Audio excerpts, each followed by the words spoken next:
तो हम वहाँ पर कह रहे थे कि प्लेनर स्ट्रक्चर होगा। तो अब कैसे पता करेंगे कि प्लेनर स्ट्रक्चर है? तो देखेंगे हाइब्रिडाइजेशन अगर sp2 है, इसका मतलब प्लेनर स्ट्रक्चर है।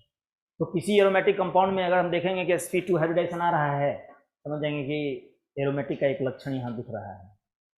तो तीन लक्षण बताए थे, चौथा आगे में जब बताएंगे तो उसके क्वेश्चन बनवाएंगे। तो जब क्वेश्चन बनाएंगे तो ऑटोमेटिक है, क्लियर होना ही है।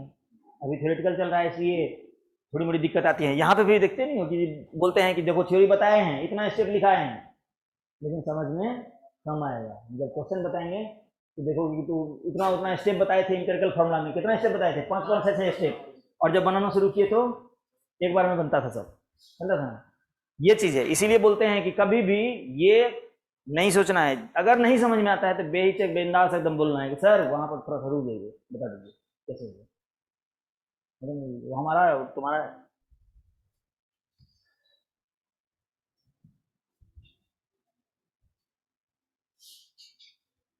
जाते हैं।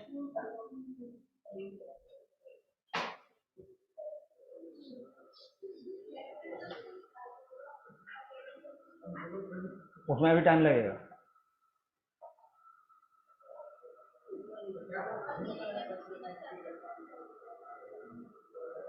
उसमें देखो चैप्टर जो है, चैप्टर तो है हाइड्रोकार्बन है, फिर 12 में चले जाइए तो हेलो एल्केन हेलोएरिन है, अल्कोहल फिनॉल ईथर है, एल्डिहाइड कीटोन कार्बोक्सिलिक एसिड है, एमीन है। यही मेन 4 चैप्टर है, 4 या 5। उसके अलावा कुछ है जो कि जनरल में आता है, जैसे पॉलीमर हो गया, बायोमोलिकुल्स हो गया, एनवायरमेंटल केमिस्ट्री हो गया, ठीक है, जैसे जनरल ऑर्गेनिक केमिस्ट्री उसको बोलते हैं। बात समझ में आई? वो सब रटंत विद्या है, मैक्सिमम उसमें बायो वाले बच्चे को तो और मज़ा आता है, क्योंकि सब जो है इसलिए इसलिए करके वहाँ कोई दिक्कत नहीं। समझने वाला जैसे प्योर ऑर्गेनिक बोलते हैं तो वो हाइड्रोकार्बन है, halo alkane haloarene, alcohol phenol ether, aldehyde ketone carboxylic acid, amine. अब है क्या कि जैसे हम जो पढ़ाते हैं तो बेसिक्स जैसे पढ़ाएंगे, बेसिक्स तो क्या होता है कि 11th में एक ही चैप्टर है हाइड्रोकार्बन, उसके अलावा सारा का सारा किसमें है? 12 में। लेकिन सबसे लंबा सिलेबस 11th का ही है। अब सोच लो, एक चैप्टर मात्र है, लेकिन सबसे लंबा सिलेबस जितना 11th में पढ़ना होता है उसका क्या कहें हम, 1/2 तो नहीं, 3/4 उतना ही 12 में पढ़ना होता है। अगर 11th बढ़िया से पढ़ लिए तो 12 में हर चैप्टर को पढ़ने में मुश्किल से 4 से 5 क्लास लगेगा हर चैप्टर को पढ़ने में। थोड़ा सा एल्डिहाइड कीटोन कार्बोक्सिलिक एसिड वो लंबा है, ठीक है, क्योंकि नोमेनक्लेचर जिसमें हम पढ़ाते हैं तो नोमेनक्लेचर पढ़ाते हैं तो उसी समय बोल देते हैं कि नोमेनक्लेचर आप 11, 12 जितना भी है सब बना जाइए, तो सब नोमेनक्लेचर खत्म हो गया उसी में। रिएक्शन मैकेनिज्म पढ़ेंगे तो रिएक्शन मैकेनिज्म जितना अब इलेक्ट्रोफिलिक सब्स्टिट्यूशन है, अब इससे रिलेटेड जितना भी रिएक्शन है वो सारा का सारा रिएक्शन उसी में बनवा देते, तो बचेगा खाक। तब 12 में क्या बचा? ये रिएक्शन जैसे लिखेंगे, ये रिएक्शन देखो वहाँ पे पढ़े थे हम लोग, ये रिएक्शन वहाँ पे पढ़े थे, इसी तरह होता ही है। बोलते रहे कि ऑर्गेनिक केमिस्ट्री को अगर ढंग से उसको अरेंज कर दिया जाए, ठीक ना, तो 14 दिन का है पूरा ऑर्गेनिक केमिस्ट्री, 14 डेज खत्म। लेकिन 14 दिन में वही बच्चा समझ सकता है जिसको कि बेसिक्स क्लियर है। बात समझ में आ गई ये चीज़? नहीं तो 14 दिन इनफ है, 14 दिन में एकदम पूरा का पूरा ऑर्गेनिक का सवाल नहीं छूटेगा इस तरह से।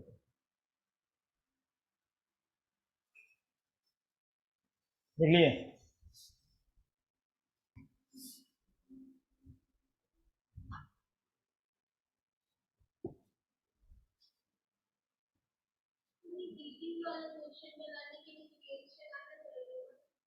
किसके लिए बनाने के लिए आना चाहिए, सही बात है। तो जिसको नहीं आता है उसे नहीं बनेगा, और क्या? अब नहीं आता है तो नहीं बनेगा, अभी हमको बनवाना भी नहीं है, अब जब बनवाना होगा तब में बन जाएगा। बात समझ जाएगी? कहने का मतलब ये है कि जो जब स्टोइचियोमेट्री तुम्हारा खत्म होगा, ये तो परसेंटेज से सवाल था इसीलिए दे दिए ये,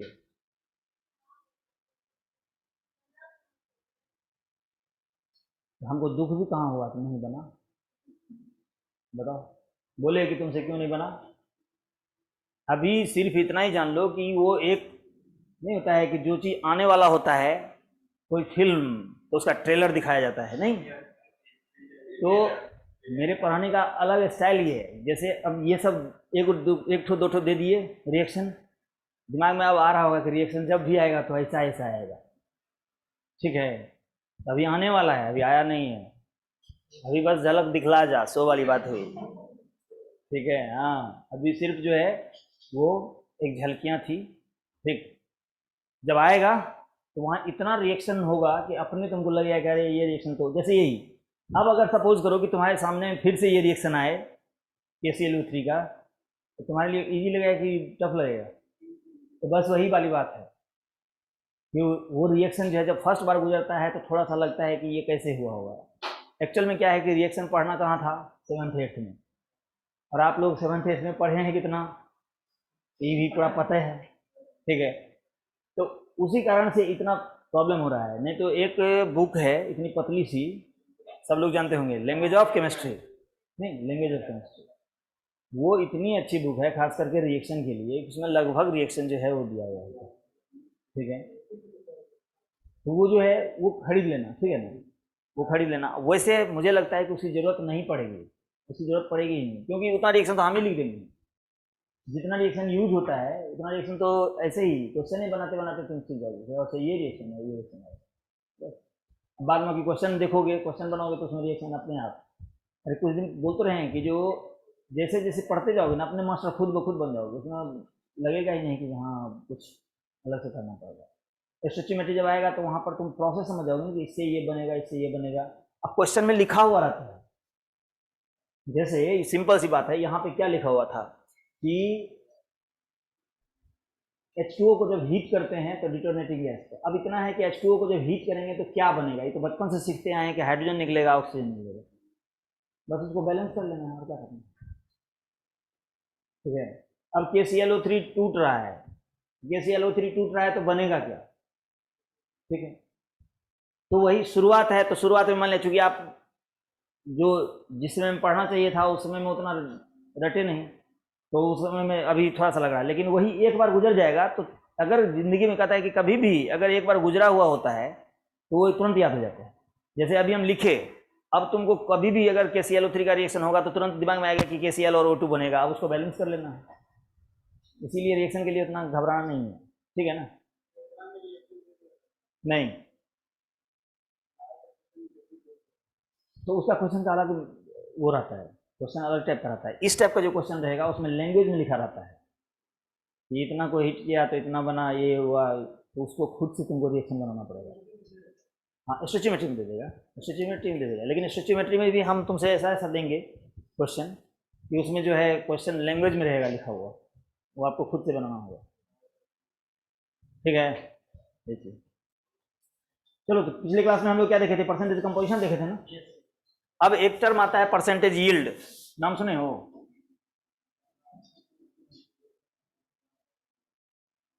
परसेंटेज यील्ड,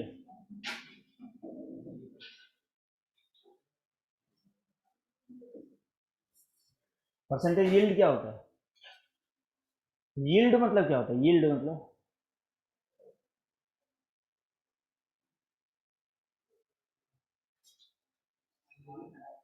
अंग्रेजी खराब है, अच्छा हिंदी तो आता होगा।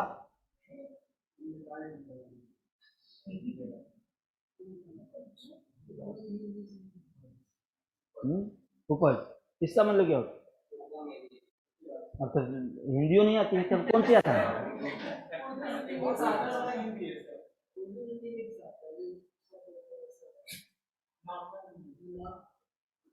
नॉर्मल हिंदी, अब नॉर्मल हिंदी कौन होता है? बिल्कुल बिल्कुल, प्रोडक्शन जिसको हम लोग बोलते हैं, प्रोडक्ट जो हुआ मतलब यील्ड, उत्पाद जिसको बोलते हैं, ठीक है? प्रोडक्ट समझते हो ना, प्रोडक्ट समझते हो, प्रोडक्ट, ठीक है ना? प्रोडक्ट सब लोग समझते हैं। तो वही है कि उसकी मात्रा यील्ड, जैसे कहता है ना कि बहुत ज़्यादा प्रोडक्ट हुआ, इसका मतलब यील्ड अच्छी है, ठीक है? यील्ड अच्छी है। जैसे कोई रिएक्शन हुआ, और रिएक्शन में ढेर सारा मतलब ढेर मात्रा में प्रोडक्ट बना, इसका मतलब है कि इस रिएक्शन का यील्ड जो है वो क्या हो, अच्छा जा रहा है। ठीक है ना, यील्ड समझ में आ गया। और वही खेती पत्ती जब होता है तो वहां पर खेती सब होता है, खेती बाड़ी, तो उसमें जो उपज जो उपजा होता है, नहीं नहीं कहता है कि जैसे धान आया, अब धान जो है, धान की मात्रा अगर बहुत ज़्यादा हुआ है, जैसे कहता है ना कि इस बार जो है इतना मन हुआ है, इतना क्विंटल हुआ, बोलते हैं ना, तो कहता है कि इस बार जो है उपज अच्छी हुई है, मतलब यील्ड अच्छा हुआ है। बात समझ में आई, यील्ड किसको बोलते हैं। ठीक, जब यील्ड आपको समझ में आ गया तब तो अब बाकी कुछ है ही नहीं, क्योंकि यहाँ पे परसेंटेज बहुत दिन से समझा रहे हैं कि परसेंटेज का मतलब क्या हुआ, इन हंड्रेड, समझ गया ना, परसेंटेज यील्ड। तो अब यहाँ पर कहता है कि जैसे रिएक्शन, जैसे सिंगल दो तरह का रिएक्शन होता है, एक होता है एलिमेंट्री रिएक्शन, एक होता है कम्प्लेक्स रिएक्शन। एलिमेंट्री रिएक्शन जो होता है वो एक स्टेप में होता है, और कम्प्लेक्स रिएक्शन जो होता है वो मोर देन वन स्टेप में होता है। ठीक है, कम्प्लेक्स रिएक्शन जो होगा वो मोर देन वन स्टेप में, जैसे ए से बी बना, बी से सी बना, सी से डी बना, ठीक है, और सबको जब जोड़ते जाएंगे, जैसे मान लिया इस तरह से कम्प्लेक्स रिएक्शन होता है, जैसे ए से क्या बना बी, बी से क्या बना सी, सी से क्या बना डी, तो यहाँ पर ओवरऑल क्या बना, ओवरऑल क्या बना, ए से क्या बना डी, हो गया कैसे, सब कट गया, ठीक है, तो बचा क्या, तो ए से बन गया डी। तो यहाँ पे यह हुआ step one, step two, step three, three steps reaction, इसको बोलते हैं कम्प्लेक्स रिएक्शन। तो कम्प्लेक्स रिएक्शन में क्या होता है कि मोर देन वन स्टेप में बनता है। तो वहां पर कहता है कि अगर सपोज करो कि किसी स्टेप में अगर लो यील्ड बन रहा है, तो लो यील्ड बन रहा है, इसका मतलब क्या हुआ कि इस रिएक्शन में प्रोडक्ट तो कम बन रहा है और टाइम ज्यादा जा रहा है, नहीं प्रोडक्ट बन रहा है कम और टाइम जा रहा है ज्यादा, ठीक है ना। तो वहां पर हम लोग कहते हैं कि परसेंटेज यील्ड यहाँ पे क्या हो रहा है, बहुत कम है, ठीक है, परसेंटेज यील्ड समझ में आ गया। अब यहां पर कहता है कि ये परसेंटेज का मतलब हुआ 100 में, तो आखिर हम लोगों को अगर क्वेश्चन दिया जाएगा तो क्वेश्चन में फॉर्मूला चाहिए, तो परसेंटेज यील्ड बराबर क्या होता है, देखो कहता है कि द यील्ड या product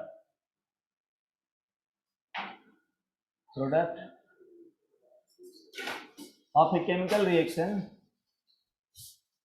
of a chemical reaction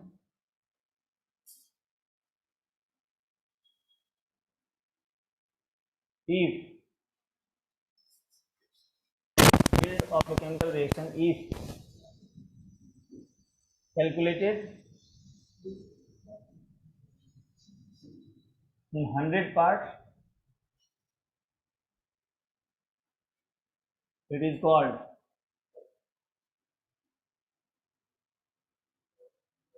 percentage yield,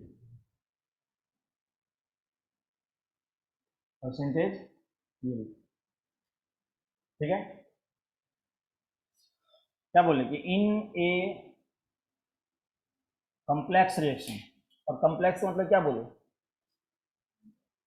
multi step reaction, multi step reaction,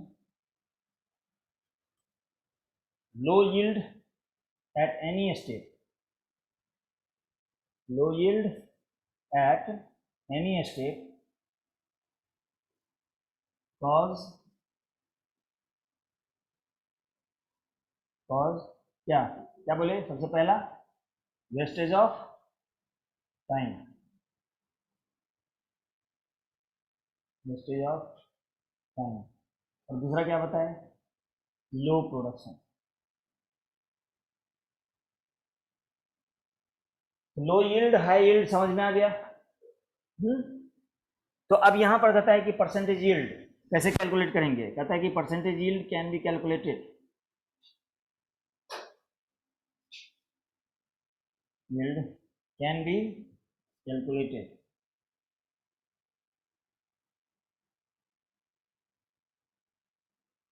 as, तो देखो यही फॉर्मूला है, परसेंटेज यील्ड बराबर क्या हो जाएगा, actual yield,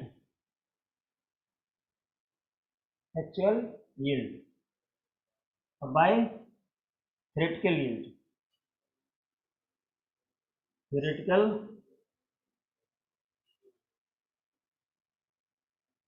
yield multiplied by 100, ठीक है।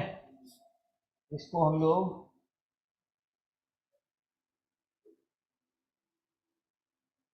परसेंटेज यील्ड, ठीक है ना। देखो याद रखने के लिए बोलते हैं P A T, Patna set, percentage yield is equal to actual yield by theoretical yield, क्योंकि कभी कभी होता है कि टी ऊपर था कि नीचे था, ठीक है ना। तो percentage yield equal to actual yield by theoretical yield. अब देखो क्या है कि ये तो फॉर्मूला है, लेकिन क्वेश्चन में कैसे हमको इसको बनाना है, ठीक है ना। तो एक्चुअल यील्ड जो है ये क्वेश्चन में दिया हुआ रहेगा, ठीक है, क्वेश्चन में दिया हुआ रहेगा। एक्चुअल यील्ड जो है ये एक्सपेरिमेंटल है, मतलब जब हम कोई केमिकल रिएक्शन होता है, या मान लें जैसे भी क्या बोले कि खेती बत्ती को हम लोग दिमाग में रख कर करते हैं, तो जैसे खेती किए तो एक कैलकुलेटेड है, ठीक है ना, कि मतलब जब कैलकुलेट करके निकालते हैं तो उसको क्या बोलते हैं, थ्योरेटिकल यील्ड। और एक्सपेरिमेंट से जो निकलता है उसको क्या कहते हैं, एक्चुअल यील्ड, समझ में। तो अब क्वेश्चन बनाएंगे तो कैसे होगा, तो क्वेश्चन में जो तुमको दिया हुआ रहेगा कि इतना ऑब्टेंड होना चाहिए, वो क्या हो गया, एक्चुअल यील्ड, ठीक है। और जो कैलकुलेशन से सोल्व करोगे वो क्या हो जाएगा, थ्योरेटिकल यील्ड। तो actual yield by theoretical yield multiplied by 100, इतना पहले लिख लो।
हाँ नीचे वाले पीसी याद रखना, पीसी,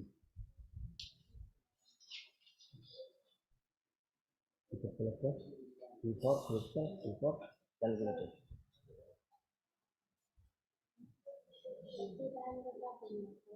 ठीक तो है। ऐसो देखो इसे बताते हैं, SO4 जो है ना उसको तुम रियल में ऐसे लिख सकते हैं, ऐसे लिख सकते हो, बस यही दोनों है। -2 होता है वो ऑक्सीडेशन नंबर होता है, ठीक है।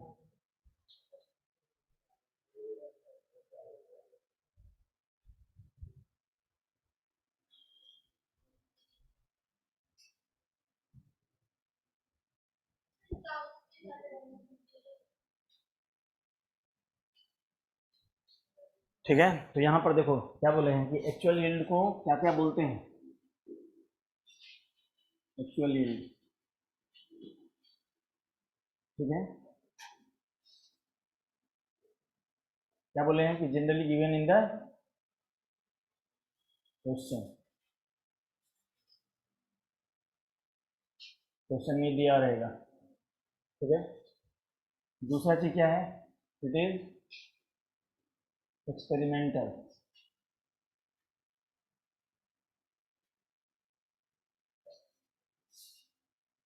ठीक है।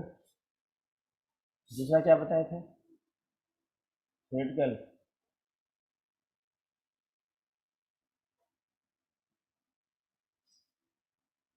थ्योरेटिकल कहता है इट इज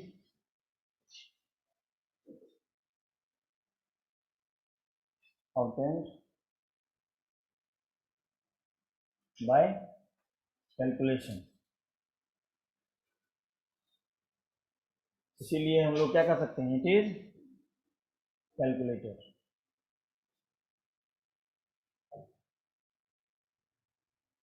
ठीक है। यही बस याद रखना है, ठीक है ना। तब क्या होगा, क्वेश्चन बनेगा, ठीक।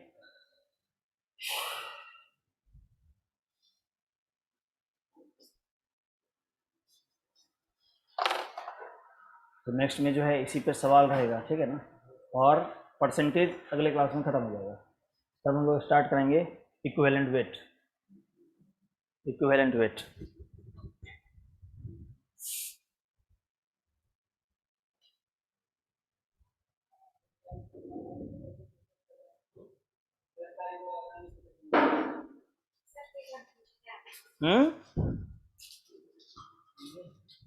हाँ, भरने के चक्कर में